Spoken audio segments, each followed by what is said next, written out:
وہ سب سے بڑے پولیٹیکل پارٹی کے لیڈر ہیں، اور وہ سابقہ وزیر اعظم ہیں، اور ان کے ساتھ جو لوگ ملیں گے، فیملی ملیں گی، تو انہوں نے تو ملک کی سیاست کس چیز کو یہ کہہ رہے ہیں؟ کیا میں نے نہیں پوچھنا میری ملک کی حالت کیسی ہے؟ کیا خان صاحب نے نہیں پوچھنا اکانومی کی کیا صورتحال ہے؟ خان صاحب نے نہیں کرنا کہ لوگ اپنے ملک کے ساتھ بیٹھے؟ آپ بتائیں، جب پاکستان اور انڈیا کا سٹینڈ اپ ہوا اور ہمارے لوگ ساتھ کھڑے ہوئے اور پورا پاکستان کھڑا ہوا اور خان صاحب کے میسیجز آئے اور ہم ساتھ تھے، تو کیا وہ سیاست تھی یا کچھ اور ہے؟ ملک کی بہتری کے لیے سوچنا، ملک کے اداروں کی بہتری کے لیے سوچنا، ایوان اور جمہوریت کے لیے سوچنا، یہ ساری سیاسی ہے۔ اگر آپ اس کو سیاسی باتیں کہیں تو سیاسی ہے، آپ اس کو ملکی بات کریں تو ملکی بات ہے، اگر آپ اس کی معیشت کی بات کہہ دیں تو معیشت کی بات کریں۔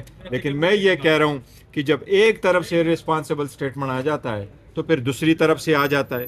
میں تو اس بات پہ بھی حیران ہوں کہ شاید میر جعفر اور میر صادق دو بندے ہیں اور ہم شاید کوئی زیادہ ہی ہے، تو وہ نام پورے نہیں ہو آ رہے ہمارے لوگوں کے۔